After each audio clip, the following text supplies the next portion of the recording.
बा हमार जना से बियाह ठीक भइल बानू अगर गरम पूरा हम साथ रहतिया टेंशन ना ले चले अगर हमर नाम सुनत त भड़कत तारी लागत जैसे गाय ना भड़क जली सा रोड पर उससे भड़कत तारी हमर नाम सुनत तारी। आज के सुननी है न्यूज की मैं जिसको जान से चाहती हूँ उसको सामने लेके आऊंगी आप लोग के बीच। अपना मम्मी पापा के दिखावा कौन हो तार मम्मी पापा तो हमरा के कहे मन लेबा जैसे गाय भड़कत है उससे करी हमरा नाम पे भड़कत है। मम्मी कहत रही कि तू ही दामाद हव और कहत रही कि हमार कोई और बाटे। बाप रे बाप सुनो रे कसैया ते काटू ज निकैया गइए के दूधवाना माई के चढ़ेला आसनवा गइए के दूधवाना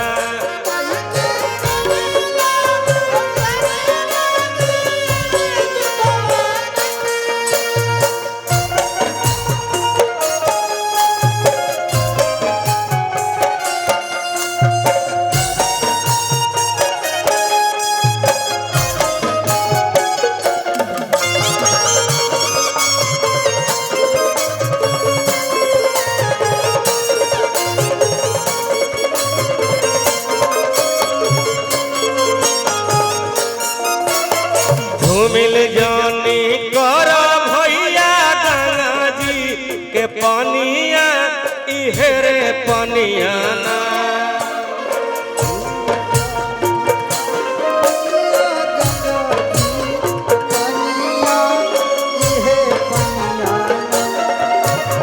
धूमिल जानी कर भैया गंगा जी के पनिया इहरे पनिया ना माई के धोएला चरनिया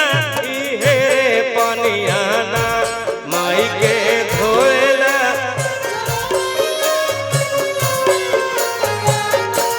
माई के धोएला चरनिया इहे पनिया।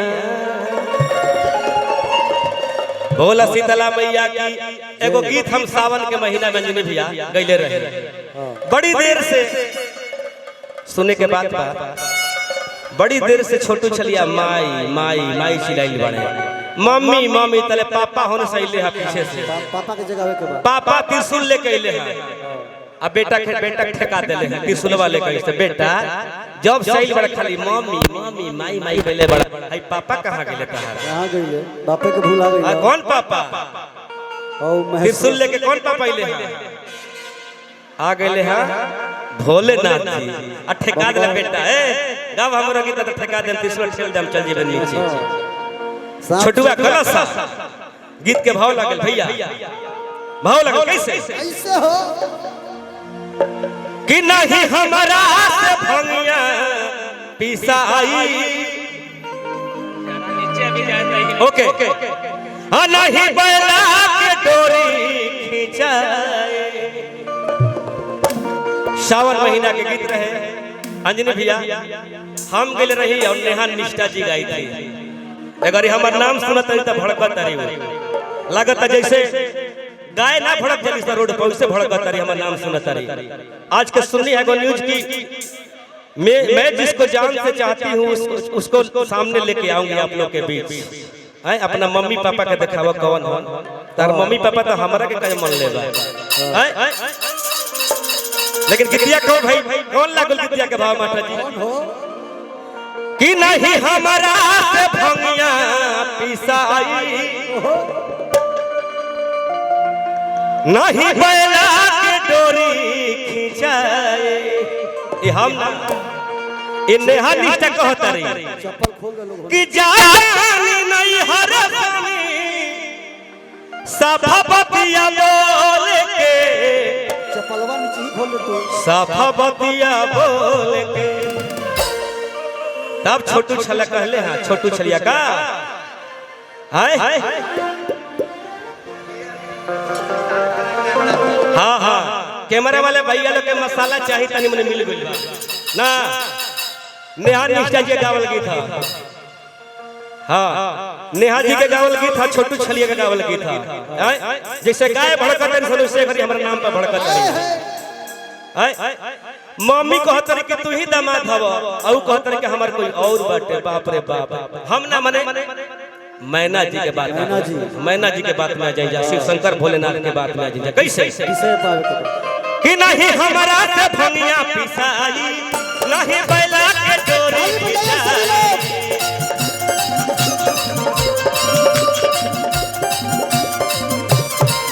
नहीं हमारा से भंगिया पिसाई, नहीं बैला के डोरी खिंचाई। जहाँ जाने नहीं हर स्वामी सभापतिया बोल के, सभापतिया बोल, लेकिन ताली नहीं खे बाजा। लगता है कि हम गावते नहीं खे। आप लोग जब तक ताली ना बजाई हम गाइब ना। तने भैया तने में हमको जगह दी। ए चाची मौसी बजाओ ना, नारी शक्ति के जगह हो लो, बजाओ बजाओ हमारे साथ एक बार ताली छोड़ दी, हम आराम छोड़ दी। आप लोग ताली बजाइए, हाथ उठाइए सभी लोग, इधर वाले सभी लोग मेरे साथ ताली बजाएंगे। कि नहीं हमारा से भंगिया पिसाई, नहीं बैला की डोरी खिंचाए, हमरा से भंगिया पिसाई, नहीं बैला के डोरी खिंचाई। जहाँ नहीं हर स्वामी सभापतिया बोल के, सभापतिया बोल के हो दी मोबाइल कहाँ चैटिंग कर ले वाले कहाँ लगाओ ताली बजाइए अभी नहीं, ताली बजाइए। यूट्यूबर लोग पर ध्यान देवे के भैया भी फोन लगा रहे हैं। हमारे जितने भी यूट्यूब लोग हैं सब लोग नीचे थे। भैया अभी भाभी जी ताली बजा रहे हैं, थोड़ा देर फोन रख लीजिए प्लीज। अभी माँ के गाना पे भाभी जी ताली बजाएंगे, लीजिए। इधर हाथ उठाई जा रहे हो,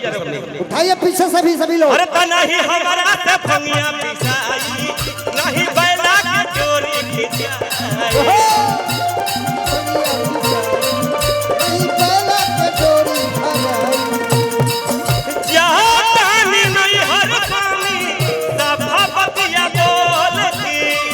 सभापतिया बोल के, बोलो शंकर भगवान की, मैया पार्वती की। अंजलि भैया केकर गावल छोटू छलिया नेहा निष्ठा के हिट गीत है कि जाता नहीं हर स्वामी और सभापतिया बोल के,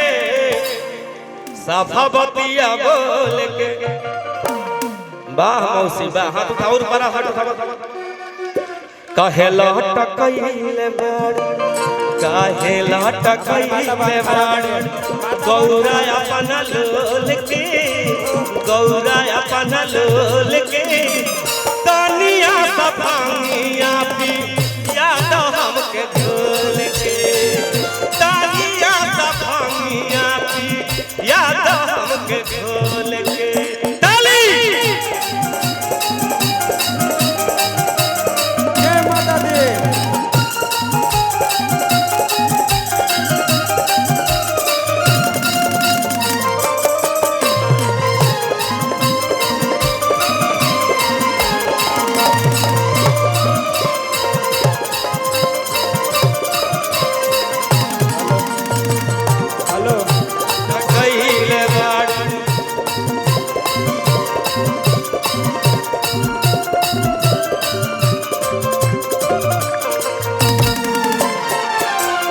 छोटू भैया जी, छोटू भैया सबके झुमावे के बा। हाँ बोली। जब नीचे गल बानी तो सबके झुमावे के बा। अच्छा आज की मौसा एगो दोसर बात करे। अरे माता बहन हम यही बला मुआला। ए रुका अंजनी भैया, हमारे माता बहन जो भी डांस करना चाहते हैं खड़ा होकर डांस कर सकते हैं। ना बैठ के डांस का भी होला, बैठ के डांस ना होला, हाँ खड़े होके होला। थोड़ी डांस लेके करावे के, कम से कम ताली बजाएंगे आप लोग। पीछे वाले सब लोग दीदी बहन, छोट बहन बड़ी सन, हाथ उठाओ। इस भोलेनाथ के माँ पार्वती जी के गीत पे जो मेरी बहन ताली नहीं बजाएगी कल उसको भाभी से झगड़ा हो जाएगा। हम सब सुन लो ऐसा क्रिया धरा दे, इकिरी बिकिरी सोन के टिकरी जवन हमर बहन ताली ना धरा दी क्रिया आई गे माई। अब देखा आगे कुछ भाभी लोग बैठल बैठा, हमनी के कुछ कहते नहीं खान हम लजात बाने। तोरे के कहता नहीं भाभी सुन ला तोरे क्रिया धरा दे हम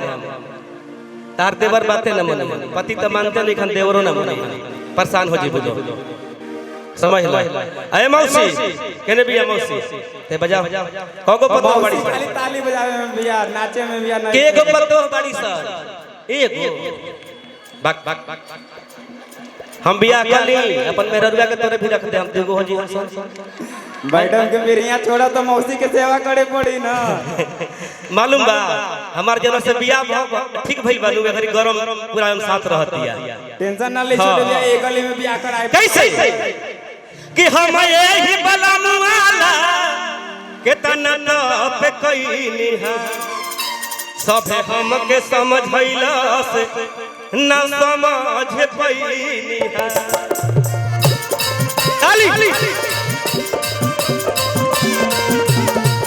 हम यही बलानु वाला के तना पे कइनी है सभे हम के समझैला से ना समझ पैनी है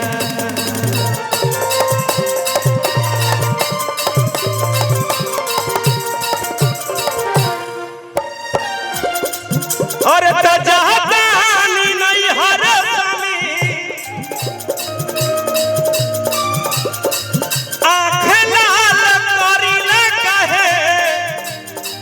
जटया अपन खोल के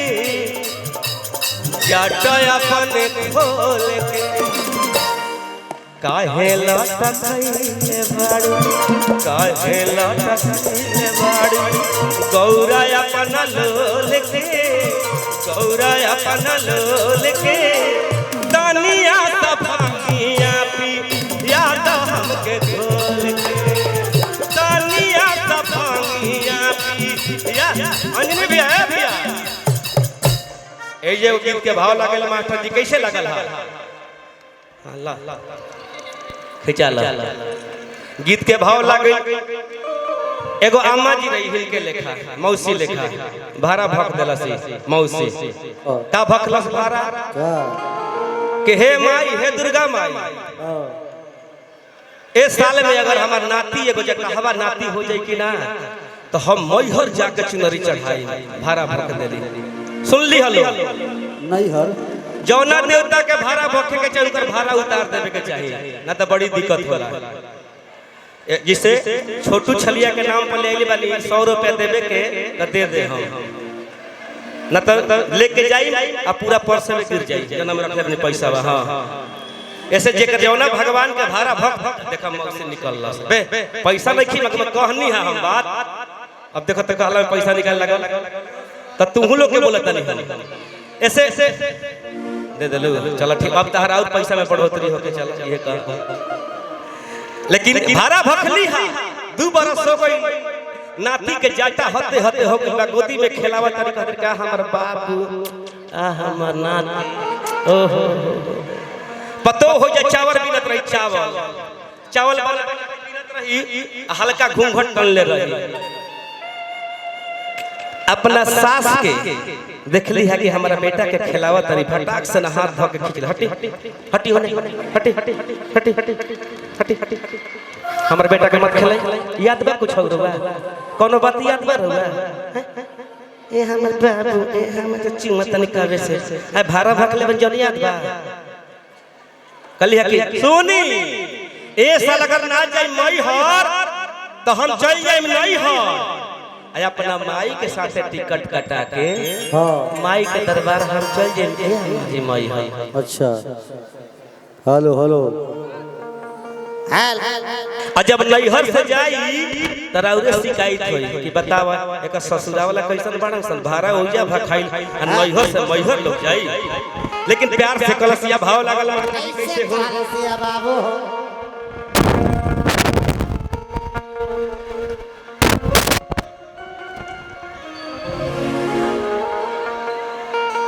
कि हमरो के मैहर अरे घुमा दइया ना सुनबो हमके फर्नीचर का हमर बतिया के ध्यान ना देना रे तनी को कह दिन से कहत तनी के हमके घुमाई न घुमावत तनी न कुछ कहत न टिकट कटावत तनी बताई कि हमरो के मई हरे अरे घुमा दिए आमा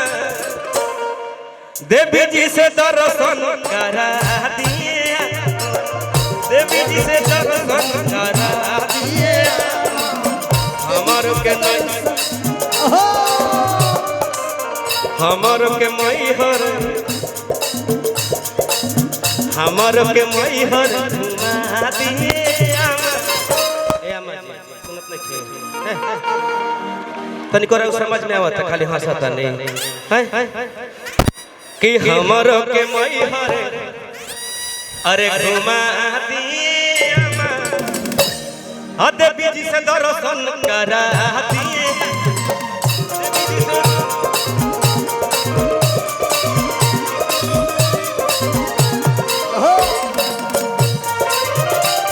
ताली बजा ताली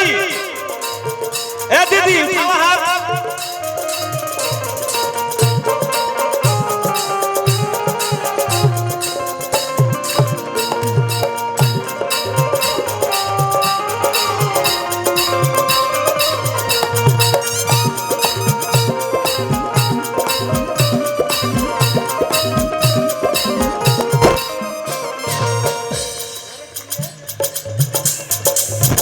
माई कृपा से भइले गोदी में लाला नामा नाती तोहर खेला तारे घरवा आंगनवा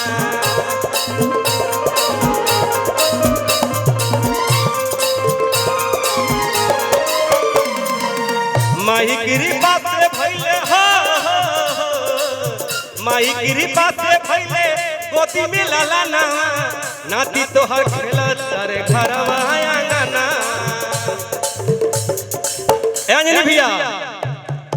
बड़ी देर नीचे रागोली कैसे गीत के भाव लगल मास्टर दोसर गीत एगो आई जगह पूरा करम अरे त चुनरिया ले ले आई हा चुनरिया ले ले आई हा चुनरिया ले ले आई हा अरे पटना से ये सोइया चुनरिया ले ले आई हा राजा बजरिया से ये सोइया चुनरिया ले ले आई हा तनी जाए दे जाए मंच धीरे धीरे आजे छोटू भाई एक जैसे हर तो चुनरिया ले ले आई हा चुनरिया ले ले आई हा चुनरिया ले ले आई हा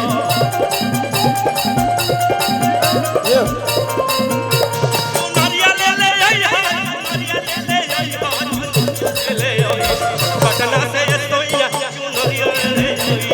पटना से ये सोइया चुनरिया ले ले आई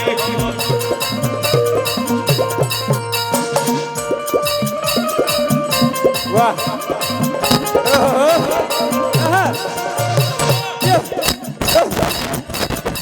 वाह अरे आरा से ये सोइया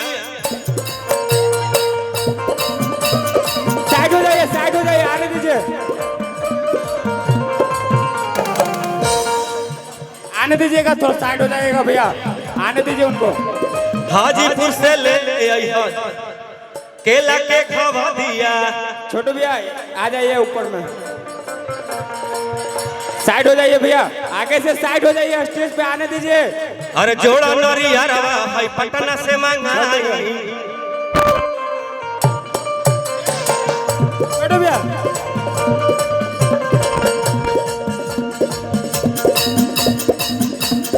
देवरू के भेज के हम नरियर मंगाई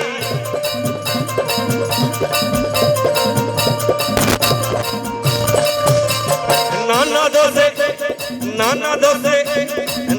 दो से पटना से काला सा मंगाई काला सा मंगाई चुनरिया ले ले आई हा चुनरिया ले ले आई हा चुनरिया ले ले चुनरिया ले ले आई हा चुनरिया ले ले आई हा चुनरिया ले ले आई आरा से ये सोइया चुनरिया ले ले आई आरा से ये सोइया